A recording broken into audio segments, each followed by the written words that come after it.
Good morning dear student.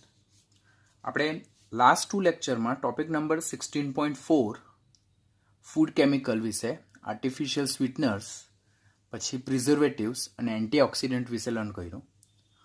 હવે આજથી આપણે ટોપિક નંબર 16.5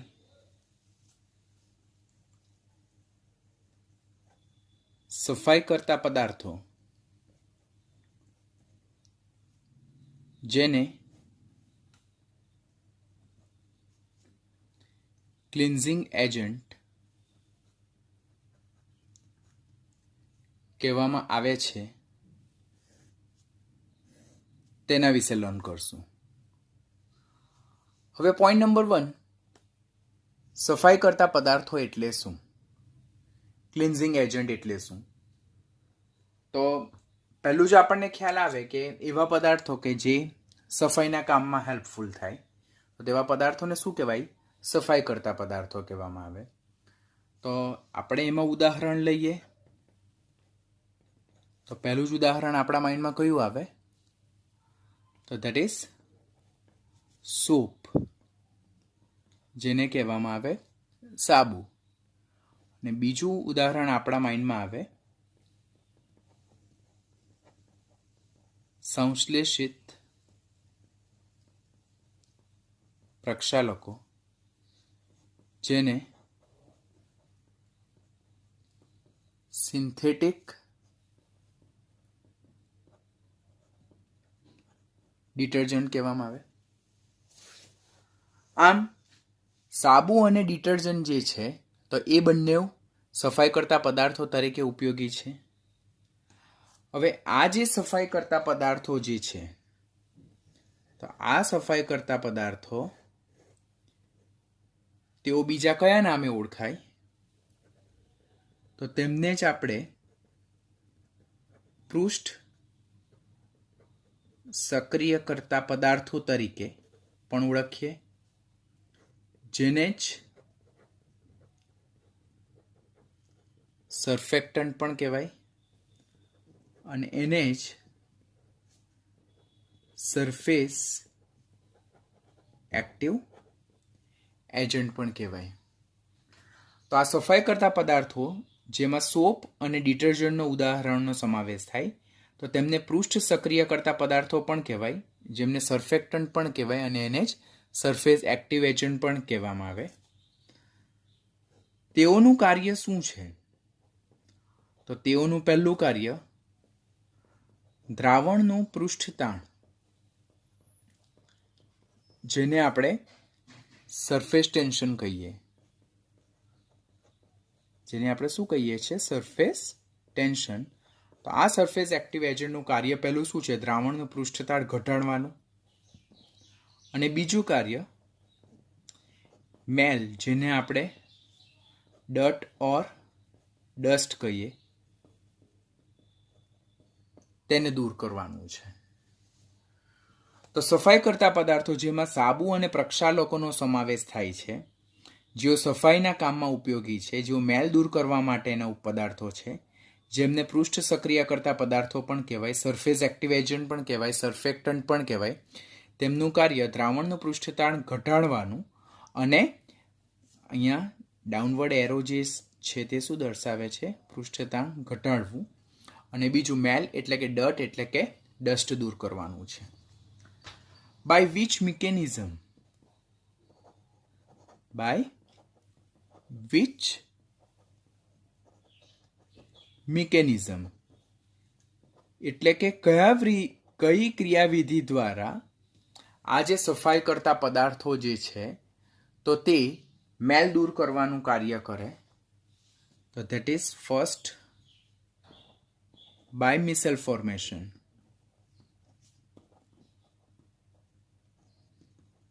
એટલે કે મિસેલ બનાવટની ક્રિયાવિધિ દ્વારા.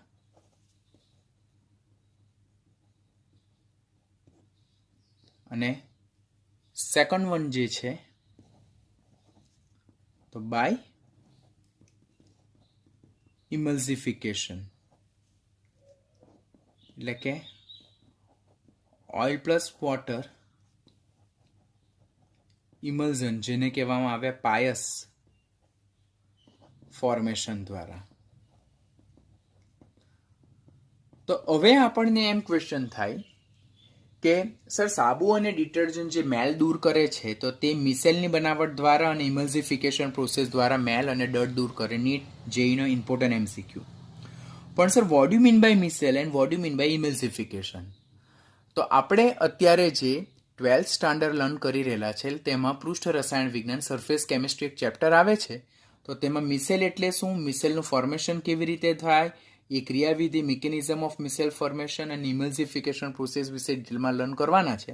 જ્યારે એ ચેપ્ટર આવશે ત્યારે એ ટોપિક હું તમને ધ્યાનથી શીખવીશ. અત્યારે ખાલી યાદ રાખવાનું કે સાબુ અને ડિટર્જન્ટ જેમને પૃષ્ઠ સક્રિય કરતા પદાર્થો પણ કહેવાય, જે દ્રાવણનું પૃષ્ઠતાણ ઘટાડે છે, મેલ દૂર કરે છે. અને મેલ કઈ રીતે દૂર કરે છે? તો મિસેલની બનાવટની ક્રિયા દ્વારા, અને સેકન્ડ વન જે છે તો તે ઇમલ્સિફિકેશન પ્રોસેસ દ્વારા. તો these are the main function of the soap and the detergent. તો ક્વેશ્ચન પહેલો MCQ શું બને? નીચેનામાંથી કયા સફાઈ કરતા પદાર્થો છે? તો છે સોપ અને ડિટર્જન્ટ. ડિટર્જન્ટને પ્રક્ષાલકો પણ કહેવાય.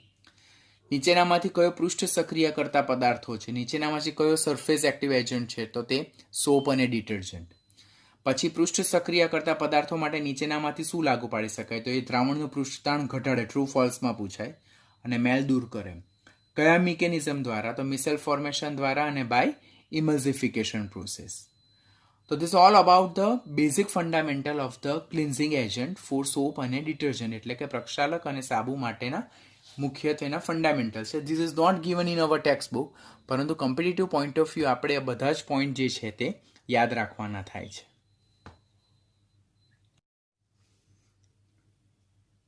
હવે આ જે પૃષ્ઠ સક્રિય કરતા પદાર્થો જે સર્ફેક્ટન્ટ છે, જેને સરફેસ એક્ટિવ એજન્ટ પણ કહેવામાં આવે, તો તે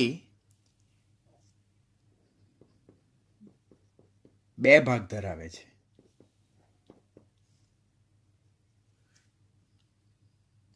ફર્સ્ટ વન જે છે, જે હાઇડ્રોફિલિક પાર્ટ. હવે ફિલિક મીન્સ વોટ? લવિંગ. જે પાણી પ્રત્યે આકર્ષણ ધરાવે, જેને જ જળ અનુરાગી પણ કહેવામાં આવે. તો તેઓ પાણીમાં કેવા હોય છે? માં દ્રાવ્ય. એટલે સર્ફેક્ટન્ટનો પહેલો ભાગ કયો છે? હાઇડ્રોફિલિક ભાગ. ફિલિક મીન્સ વોટ? લવિંગ. એટલે જે પાણી પ્રત્યે આકર્ષણ ધરાવે, જેને જળ અનુરાગી કહેવાય, અને જે પાણીમાં કેવો હોય? દ્રાવ્ય હોય. બીજો ભાગ જે છે, જેને hydrophobic part. Phobic means hating. જે પાણી પ્રત્યે અપાકર્ષણ ધરાવે, તો તેને જળ વિરાગી પાર્ટ કહેવામાં આવે. જે પાણીમાં શું છે? અદ્રાવ્ય છે, પરંતુ એ તેલમાં શું છે? દ્રાવ્ય. માટે જ એને લિપોફિલિક પાર્ટ ઓર લાયોફોબિક પાર્ટ પણ કહેવામાં આવે. માટે હવે ક્વેશ્ચન અહીંયા ટ્રુ અને ફોલ્સમાં શું બને કે સર્ફેક્ટન્ટ જે છે ઓર સાબુ જે છે તો તે ફક્ત હાઇડ્રોફિલિક પાર્ટ ધરાવે, ફક્ત હાઇડ્રોફિલિક પાર્ટ ધરાવે. તો રોંગ. એ હાઇડ્રોફિલિક અને હાઇડ્રોફોબિક બંને પાર્ટ ધરાવે. ફિલિક મીન્સ લવિંગ, જળ અનુરાગી, પાણી પ્રત્યે આકર્ષણ, માટે પાણીમાં દ્રાવ્ય. અને હાઇડ્રોફોબિક મીન્સ હેટિંગ, જળ વિરાગી, જે પાણીમાં અદ્રાવ્ય છે, બીકોઝ પાણી પ્રત્યે અપાકર્ષણ ધરાવે, પરંતુ તેલમાં શું છે? ઓઇલ સોલ્યુબલ પાર્ટ છે, તેલમાં દ્રાવ્ય છે, માટે જેને લિપોફિલિક ઓર લાયોફોબિક પાર્ટ પણ કહેવામાં આવે છે.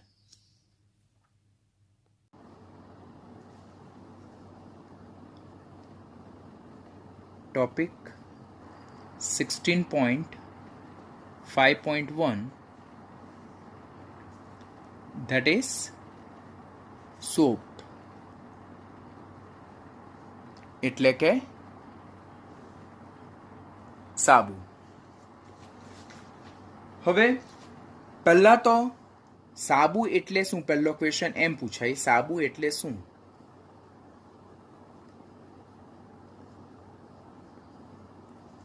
તો સાબુ એટલે ઊંચા ફેટી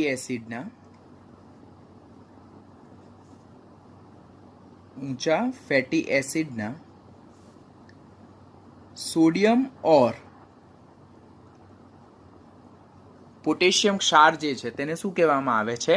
સાબુ કહેવામાં આવે છે. તો પહેલો ક્વેશ્ચન શું? સાબુ એટલે શું? તો સાબુ એટલે એ ઊંચા ફેટી એસિડના સોડિયમ ઓર પોટેશિયમ ક્ષાર. It is the sodium or potassium salt of higher fatty acid. Sodium or potassium salt of higher fatty acid, તેને શું કહેવામાં આવે છે? સાબુ કહેવામાં આવે છે. હવે આ જે હાયર ફેટી એસિડ છે, તે કયા કયા એસિડ? તો સેકન્ડ પોઈન્ટ જે છે તો તે ઊંચા ફેટી એસિડ એટલે શું? જેને આપણે કહીએ છીએ હાયર ફેટી એસિડ એટલે શું? તો higher fatty acid means what? Such acidic compound having a long hydrocarbon chain. એટલે લાંબી હાઇડ્રોકાર્બન શૃંખલા ધરાવતા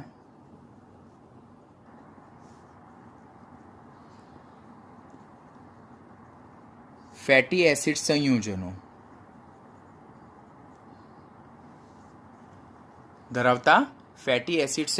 તેને શું કહેવામાં આવે છે? ઊંચા ફેટી એસિડ. તો that is higher fatty acid having long hydrocarbon chain.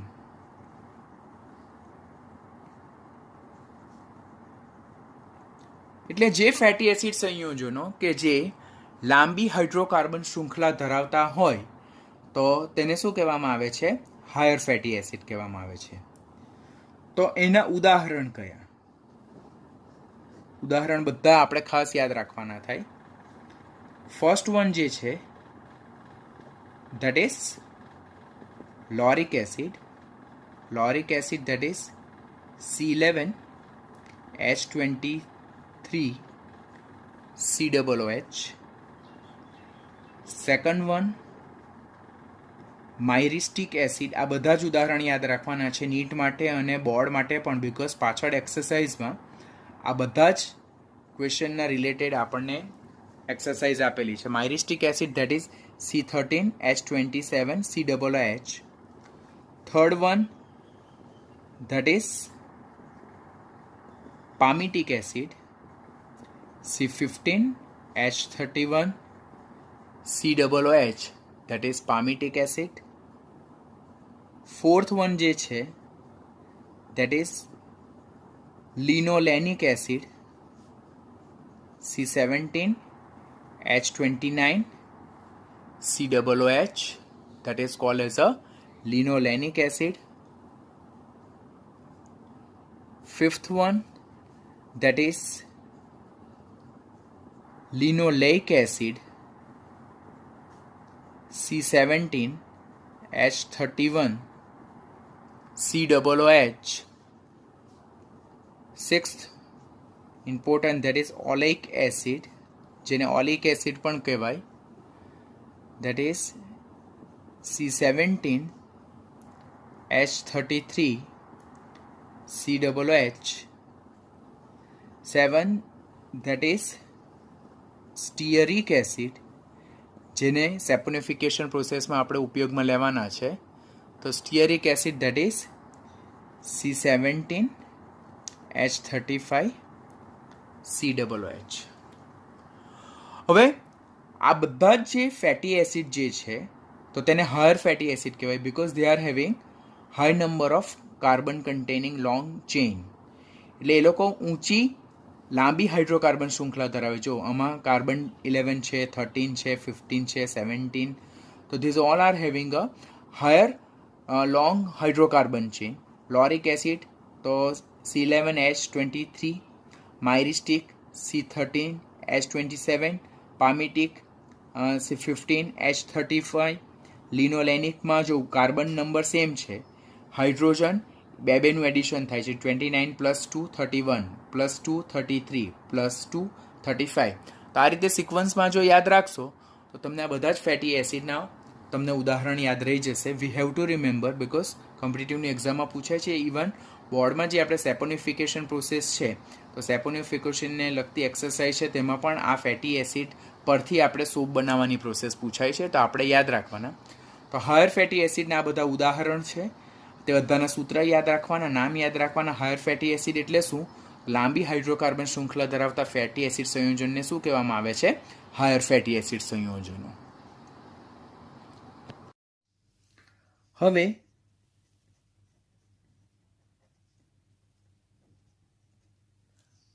સાબુનીકરણ એટલે જ જેને સેપોનિફિકેશન પ્રોસેસ કહેવામાં આવે તે શું? બોર્ડનો ઇમ્પોર્ટન્ટ ક્વેશ્ચન. સાબુનીકરણ પ્રક્રિયા સમીકરણ લખીને સમજાવો ઓર સેપોનિફિકેશન પ્રોસેસ પ્રક્રિયા લખીને સમજાવો. આવો ક્વેશ્ચન બોર્ડમાં પૂછાય છે. તો એમાં જ પહેલો આપણે 2 માર્ક્સનો જે ક્વેશ્ચન હોય તેમાં પહેલો જ શું લખવાનું કે સાબુ બનવાની પ્રક્રિયાને શું કહેવામાં આવે છે? સાબુનીકરણ એટલે કે સેપોનિફિકેશન પ્રોસેસ કહે છે. પહેલા આપણને આટલું ખબર હોવું જોઈએ. બીજી વસ્તુ, સાબુ બને છે કેવી રીતે? તો આપણે પહેલા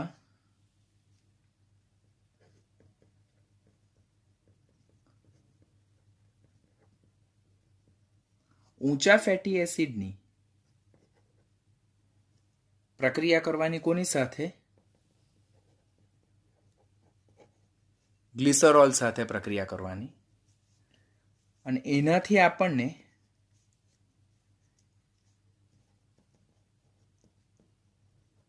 ગ્લિસરાઇલ એસ્ટર ઓફ હાયર ફેટી એસિડ મળે. ત્યારબાદ એ જે ગ્લિસરાઇલ એસ્ટર ઓફ હાયર ફેટી એસિડ છે તેનું આપણે જળ વિભાજન કરવાનું આલ્કલી ઉમેરીને, ક્યાં NaOH ઓર KOH ઉમેરીને. તો એનાથી આપણને શું મળશે? Soap plus glycerol. એટલે સાબુનીકરણ પ્રક્રિયા સમજવા પહેલા તો આપણને રફ આઈડિયા ખબર હોવું જોઈએ કે જે હાયર ફેટી એસિડ જે છે તો તે હાયર ફેટી એસિડની ગ્લિસરોલ સાથે પ્રક્રિયા કરતા આપણને હાયર ફેટી એસિડનું ગ્લિસરાઇલ એસ્ટર મળે છે. અને એ જે ગ્લિસરાઇલ એસ્ટર મળે છે તેનું હાઇડ્રોલિસિસ એટલે જળ વિભાજન કરવાનું આલ્કલી ઉમેરીને. તેનાથી આપણને સોપ મળે અને ગ્લિસરોલ પોતાની મૂળભૂત અવસ્થામાં પાછો પ્રાપ્ત થાય છે. તો આ રીતે જે સોપ બનાવવાની પ્રક્રિયા જે છે તેને શું કહેવામાં આવે છે? સેપોનિફિકેશન એટલે કે સાબુનીકરણ પ્રક્રિયા કહેવામાં આવે છે. હવે આ જે ગ્લિસરાઇલ એસ્ટર ઓફ હાયર ફેટી એસિડ જે મળે છે તેને જ આપણે શું કહીએ છીએ? તેલ ઓર ચરબી. ને શું કહેવામાં આવે છે? તેલ ઓર ચરબી. એટલે ઓન એન એવરેજ જો આપણે આ જ રિએક્શન જે છે તેને આપણે વાક્યના સ્વરૂપમાં જો રાઇટ કરીએ તો જ્યારે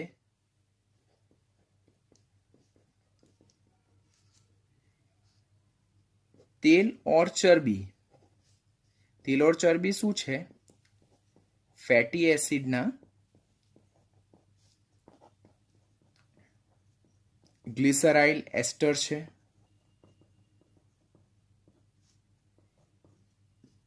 તેલ ઓર ચરબીની જ્યારે સોડિયમ હાઇડ્રોક્સાઇડ ઓર પોટેશિયમ હાઇડ્રોક્સાઇડના જલીય દ્રાવણ સાથે આ જલીય દ્રાવણ સાથે ગરમ કરવામાં આવે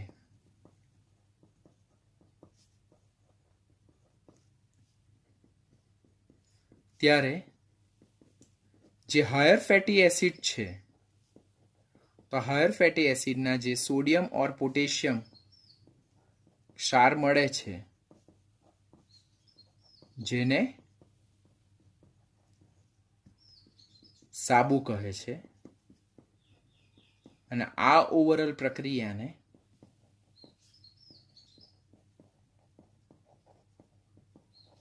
સાબુનીકરણ પ્રક્રિયા કહે છે. પહેલા આપણે હાયર ફેટી એસિડ લીધું.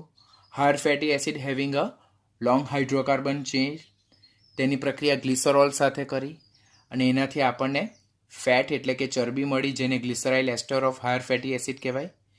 તેની સોડિયમ હાઇડ્રોક્સાઇડ ઓર પોટેશિયમ હાઇડ્રોક્સાઇડના જલીય દ્રાવણ સાથે ગરમ કરતા, જળ વિભાજન કરતા આપણને જે હાયર ફેટી એસિડ છે તેને સોડિયમ ઓર પોટેશિયમ ક્ષાર મળે છે, જેને સોપ કહેવામાં આવે છે, અને ગ્લિસરોલ પોતાની મૂળભૂત અવસ્થામાં પ્રાપ્ત થાય.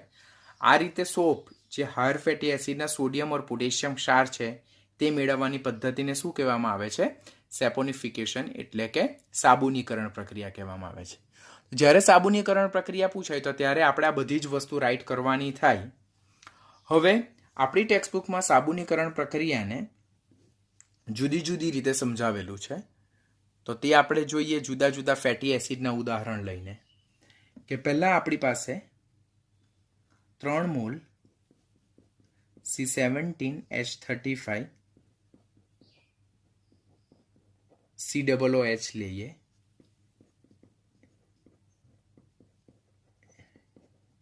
જેને આપણે સ્ટીયરિક એસિડ કહીશું. આ સ્ટીયરિક એસિડ શું છે? એક જાતનો હાયર ફેટી એસિડ છે. તેની પ્રક્રિયા કોની સાથે કરવાની? ગ્લિસરોલ સાથે. ગ્લિસરોલ એટલે CH2OH, CHOH, CH2OH. આ ગ્લિસરોલને પ્રોપેન 1, 2, 3 ટ્રાયોલ પણ કહેવાય. તો જ્યારે હાયર ફેટી એસિડની ગ્લિસરોલ સાથે પ્રક્રિયા કરવામાં આવે તો ત્યારે એમાંથી પાણીના 3 અણુ દૂર થાય અને આપણને મળે એક એસ્ટર.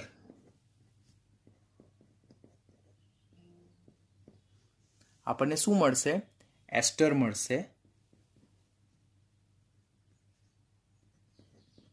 COO C17H35 CH2O COO C17H35, જેને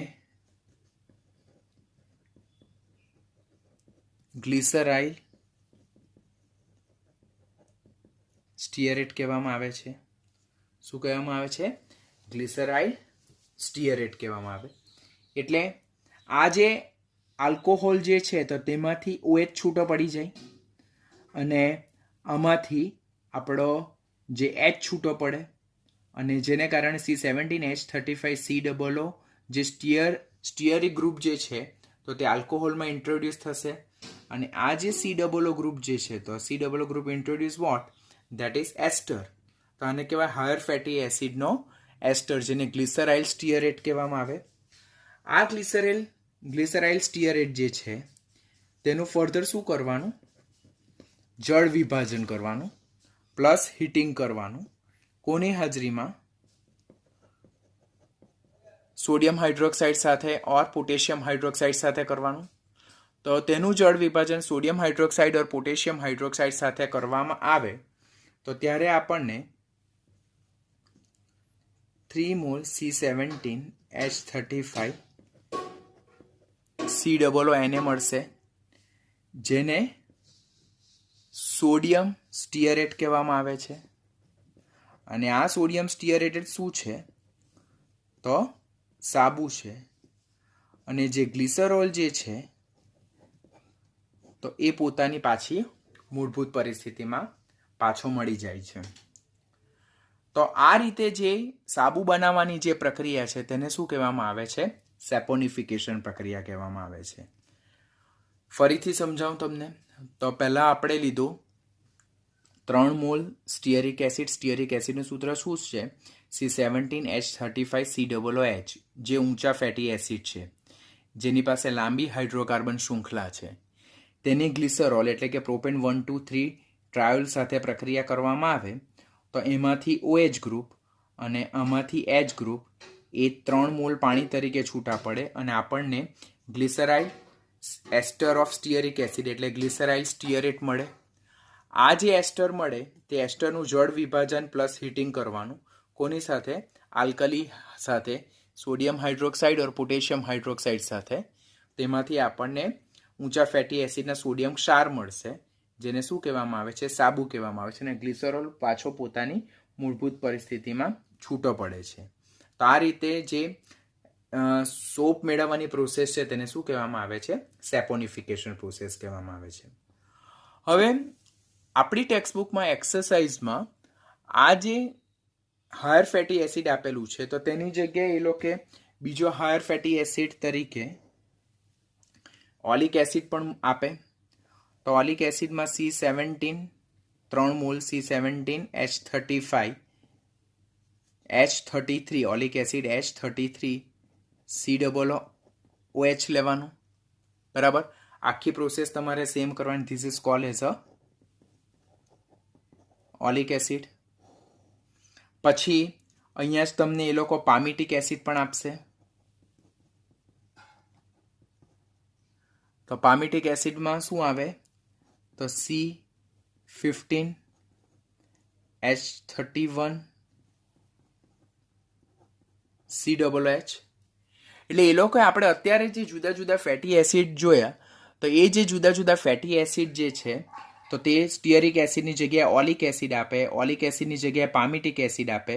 અને ત્યારે આ રીતે એ લોકો ગ્લિસરોલ રહીને પ્રક્રિયા આપણને પૂર્ણ કરવા માટે કહે તો ત્યારે આપણને આન્સર આખી સેપોનિફિકેશન પ્રોસેસ લખતા આવડવી જોઈએ. હવે અહીંયા પણ સાથે આપણે ગ્લિસરોલ એડ કરવાનું. અહીંયા પણ સાથે આપણે ગ્લિસરોલ એડ કરવાનું.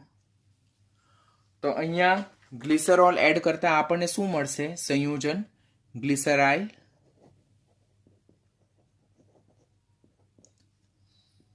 ઓલિએટ મળે. અને અહીંયા આપણને ગ્લિસરાઇલ પામિટેટ મળશે. Everything will be same. અહીંયા જે C17H35 છે તેની જગ્યાએ C17H33 આવી જાય તો ઓલિએટ મળે, અને C15H31 આવી જાય તો શું મળી જાય? પામિટેટ મળે. પછી એ જે એસ્ટર મળે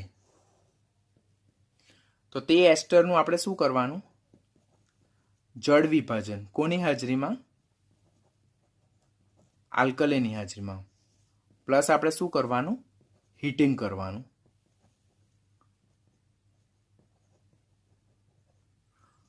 તો ત્યારે એ કિસ્સામાં આપણને સાથે સાથે શું મળશે?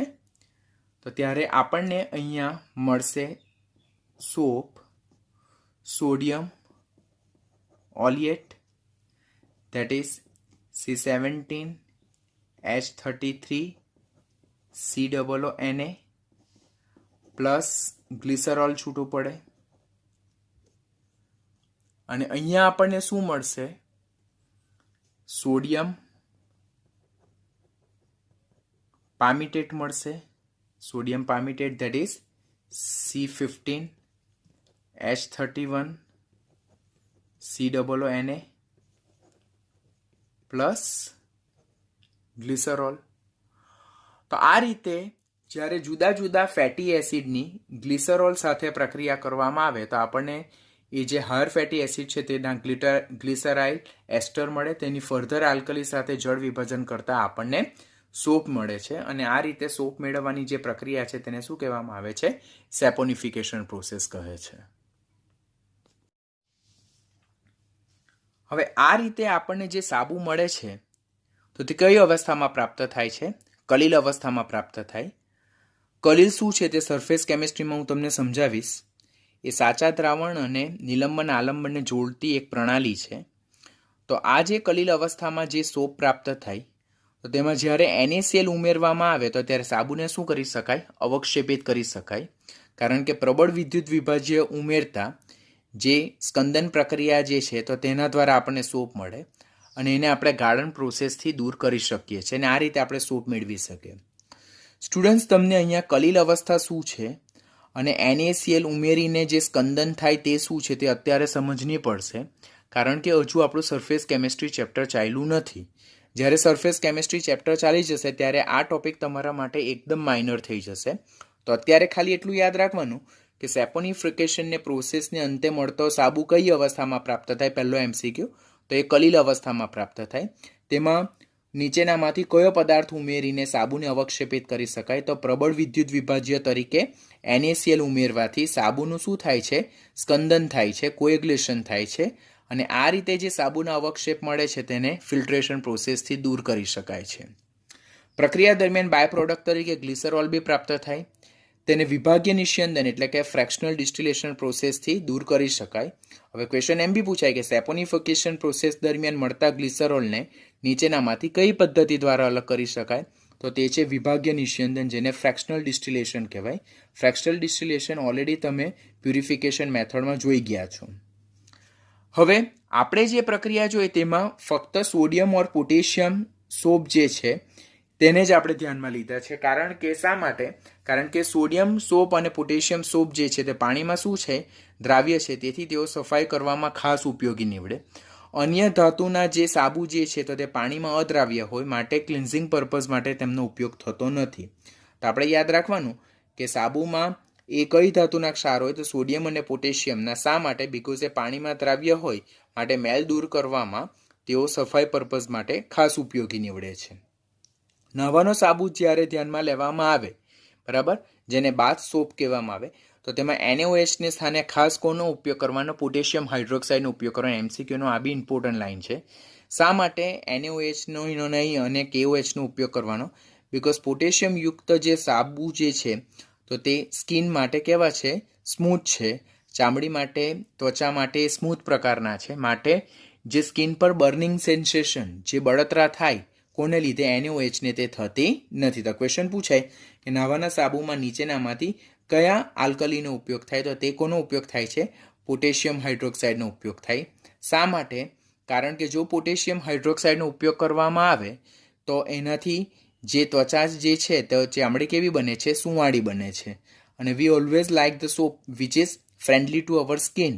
આપણે સ્કિન માટે જે સ્મૂથ હોય, બરાબર, બર્નિંગ સેન્સેશનની પ્રોડ્યુસ કરતા હોય, બળતરા કે કોઈ પણ જાતની ઇરિટેશનની પ્રોવાઈડ કરતા હોય, તે પ્રકારના સોપ આપણા ચામડી માટે હેલ્ધી સોપ કહેવાય.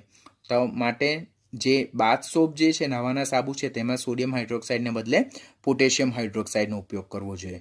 જો સોડિયમ હાઇડ્રોક્સાઇડવાળા સાબુનો ઉપયોગ કરવામાં આવે તો એનાથી સ્કિનમાં બળતરા થશે, બર્નિંગ સેન્સેશન થશે અને જે સ્કિન માટે હેલ્ધી નથી. માટે NaOHનો ઉપયોગ આલ્કલી તરીકે કરવામાં આવતો નથી. So that's all about the saponification process, સાબુનીકરણ પ્રક્રિયા. આખી ટૂંકનોંધ જે છે તો 2 માર્કમાં તમને પૂછાય. MCQ માટેનો બી આ ચેપ્ટરનો ઇમ્પોર્ટન્ટ ક્વેશ્ચન. નેક્સ્ટ લેક્ચરમાં આપણે સાબુના પ્રકાર અને સાબુની મર્યાદા વિશે લર્ન કરશું.